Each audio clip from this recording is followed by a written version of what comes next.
नमस्कार विद्यार्थी मित्रांनो, स्वागत आहे तुमचं गणित शिकूया या यूट्यूब चॅनलमध्ये। विद्यार्थी मित्रांनो, आपण इयत्ता 8वी विज्ञान चॅप्टर नंबर 4 करंट, इलेक्ट्रिसिटी आणि मॅग्नेटिझम याचा अभ्यास करत आहोत। विद्यार्थी मित्रांनो, आजच्या या व्हिडिओमध्ये आपण magnetic effects of electric current याचा अभ्यास करणार आहोत।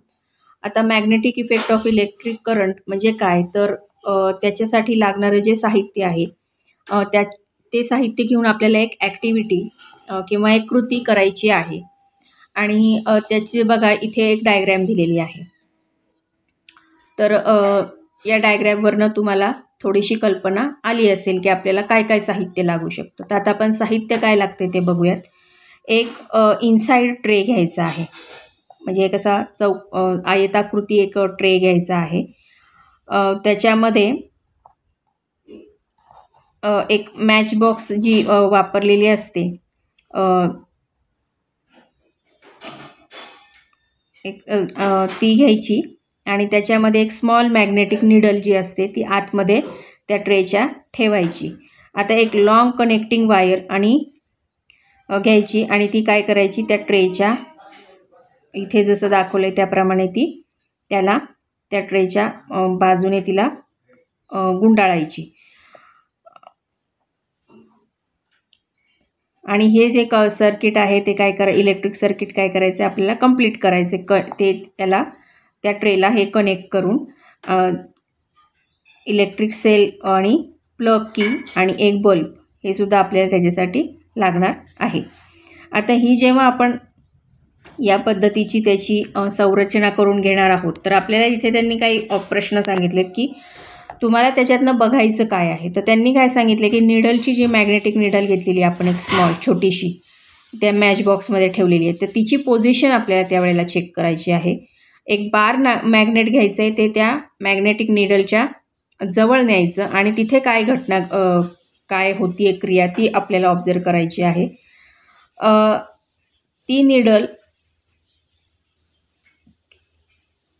कडे बघत असतानाच आपल्याला काय करायचं आहे, तो जो प्लग आहे लावलेला वायरच्या थ्रू जो प्लग लावलेला तो काय करायचा आपल्याला बंद करायचा आहे, म्हणजे ते बटन बंद करायचं आहे। आणि बल्ब जर चालू झाला आणि तर याच्यातनं आपल्याला काय समजतं की ती इलेक्ट्रिसिटी किंवा तो जो करंट आहे तो काय आहे प्रवाह त्याचा सुरू झाला हे आपल्या लक्षात येईल।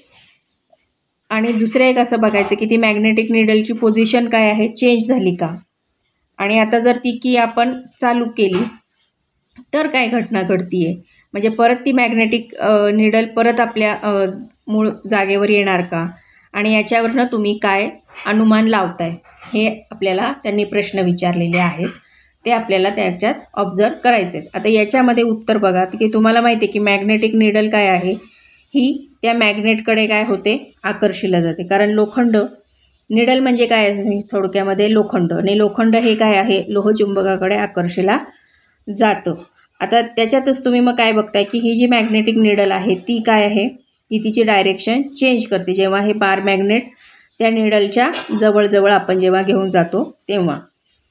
आणि तुम्ही हे पण बघता की ती निडलची डायरेक्शन तेव्हा पण चेंज होते जेव्हा करंट त्याच्यातनं फ्लो व्हायला सुरुवात होतो, तेव्हा विजेचा प्रवाह त्या सर्किटमधनं जेव्हा प्रवाह त्याचा चालू होतो तेव्हा सुद्धा ही मॅग्नेटिक निडल काय आहे तिची दिशा बदलते, हे आपण बघतो।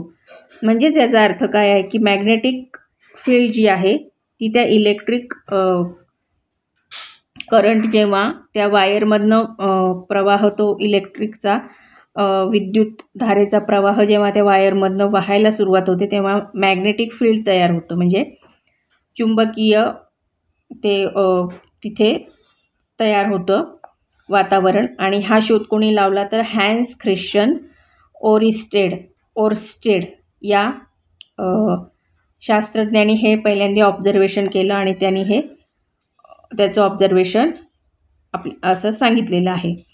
म्हणजे त्याच्यामध्ये आपण काय म्हणू शकतो थोडक्यामध्ये की इलेक्ट्रिक करंट जेव्हा आपण एखाद्या विद्युत प्रवाह एका वायरमधनं जेव्हा आपण पास करतो, म्हणजे विद्युत प्रवाह एखाद्या वायरमधनं जेव्हा जातो तेव्हा त्याच्या आजूबाजूला एक मॅग्नेटिक फील्ड म्हणजे चुंबकीय क्षेत्र त्या वायरच्या आजूबाजूला तयार होतं. हे या कृतीवरनं आपल्या लक्षात आलेलं आहे. ही दुसरी कृती बघा काय आहे. त्याच्यामध्ये त्यांनी काय सांगितले की एक मीटरच्या लांबीची एक फ्लेक्झिबल म्हणजे अशी कडक नाही तर अशी थोडीशी लवचिक अशा पद्धतीची कॉपर वायर त्यांनी आपल्याला घ्यायला सांगितले आणि त्याच्यावरती कोटिंग असलं पाहिजे म्हणजे रेझिस्टिव्ह कोटिंगची ती वायर घ्यायची आणि ती काय करायची टाईटली एका लांब खिळ्याला गुंडाळायची आहे जसं इथे ह्या आकृतीमध्ये दाखवलेलं आहे आणि त्या वायरचे जे दोन एंड आहेत ते काय आहेत सर्किटच्या दोन्ही बाजूला ते अटॅच करायचे आहेत म्हणजे कनेक्ट करायचे आहेत आणि एक इलेक्ट्रिक सेल आणि एक प्लग की या सर्किटमध्ये तिथे जोडायचे आहेत. आता काय करायचं आहे 2-4 आयनच्या पिन्स किंवा छोट्या म्हणजे ज्या टाचण्या आपण वापरतो त्या किंवा छोट्या साईजचे खिळे त्या स्क्रूच्या जवळ इथे आपल्याला न्यायचे तिथे इथे दाखवल्याप्रमाणे आणि आता काय करायचं आहे त्याच्यामध्ये इलेक्ट्रिक करंट आपल्याला विद्युत प्रवाह त्याच्यामध्ये सुरू करायचा आहे म्हणजे बटन चालू करून त्या प्लगचं आणि याच्यामध्ये आपल्याला मग काय लक्षात येते तर ह्या पिन्स किंवा ते जे नेल जे काय वापरलेलं आहे ते काय होतं ह्या मोठ्या खिळ्याचे जे टीप आहे म्हणजे जे टोक आहे त्याला काय होत आहेत त्या स्टक होत आहेत म्हणजे चिकटत आहेत. आता या पिन्स ह्या ज्या चिकटलेल्या पिन जर आपण विद्युत प्रवाह थांबवला तर त्या तशाच चिकटून राहतील का हे आपल्याला याच्यातनं बघायचं आहे. मग आपण काय बघतोय की जेव्हा ही इलेक्ट्रिक करंट जेव्हा ह्या वायरमधनं विद्युत प्रवाह